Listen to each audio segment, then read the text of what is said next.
అల్లూరి జిల్లాలోని జీకే వీధి మండలంలోని జరేల ప్రభుత్వ గిరిజన బాలుర ఆశ్రమ పాఠశాలలో 29 మంది విద్యార్థులు అస్వస్థతకు గురయ్యారు. బుధవారం రాత్రి భోజనం చేసిన అనంతరం విద్యార్థులకు కడుపు నొప్పి, వాంతులు మొదలయ్యాయి. వెంటనే సూపరింటెండెంట్ వారిని సమీప ప్రాథమిక ఆరోగ్య కేంద్రానికి తరలించారు. వైద్యులు చికిత్స అందించి వారి పరిస్థితి స్థిరంగా ఉందని తెలిపారు. కలుషిత ఆహారం కారణంగానే ఈ ఘటన జరిగినట్లు ఆరోగ్య అధికారులు పేర్కొన్నారు.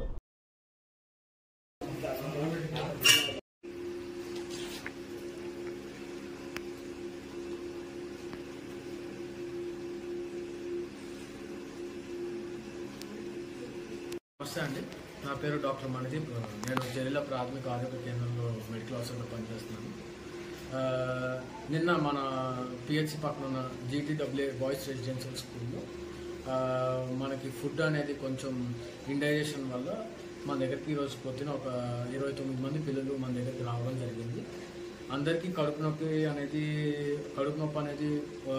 ముఖ్యంగా ప్రాథమిక కంప్లైంట్గా చెప్తూ, ఇంకా వాంతులు కొంతమందికి, అలానే ఒకరిద్దరికి విరోచనాలు అవ్వడం జరిగింది.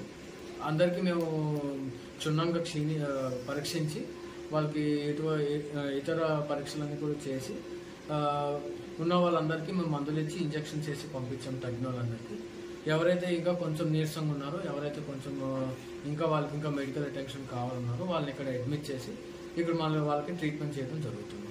ఇంకెవరికైనా ఏమైనా సీరియస్ అయితే వాళ్ళని ఏరియా హాస్పిటల్ చింతపల్లిలో కూడా మాట్లాడాము, వాళ్ళని అక్కడ తరలిస్తాము. కానీ అప్పటి వరకు వాళ్ళందరూ ఇక్కడే నయమవుతారని నేను కోరుకుంటున్నాను. ఇప్పుడు ఎవరికైనా సీరియస్ ఉందా సార్? ఇప్పుడైతే ప్రస్తుతానికి ఎవరికైనా సీరియస్ లేవు. అందరూ బీపీలు బాగానే ఉన్నాయి, అందరూ పల్స్ రేట్లు బాగానే ఉన్నాయి, అందరూ బాగానే నొప్పి నుంచి ఇప్పుడిప్పుడే విముక్తి చెందుతున్నారు.